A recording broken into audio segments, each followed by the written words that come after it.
ভগবানকে নিষেধ করছে। এমন ভক্তির সঞ্চার যদি না হয় তবে কি ভগবান পাওয়া যায়?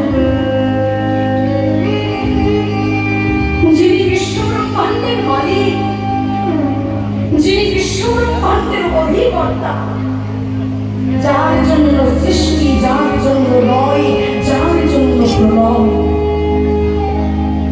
সেই বিশ্বব্রহ্মাণ্ডের মালিকের সঙ্গে আজকে মিলিত হবে ভক্ত।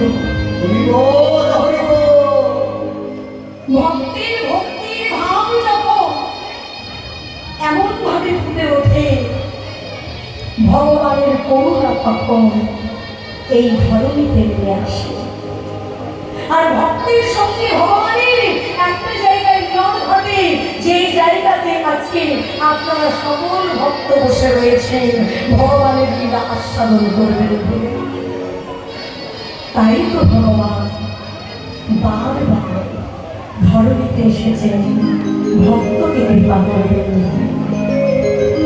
বাবা, বিশ্বকবি রবীন্দ্রনাথ ঠাকুর, যিনি সারা বিশ্বের কবি, যিনি ব্রজলীলা সম্বন্ধে এত এত কলম দিয়েছেন, এই বিশ্বকবি রবীন্দ্রনাথ ঠাকুর পর্যন্ত এই কীর্তন কৃষাণ ছড়ে যিনি রবীন্দ্রনাথ কম দিয়েছেন, তিনি নিজে প্রমাণ করেছেন সমস্ত সঙ্গীতের মধ্যে কীর্তন সঙ্গীত হল সর্বশ্রেষ্ঠ সঙ্গীত। বিশ্বকবি রবীন্দ্রনাথ ঠাকুর পর্যন্ত নিজের ভক্তকে, ভগবানকে জানিয়ে দিচ্ছেন। কেমন ভাবে জানুন? তার গানের মধ্যে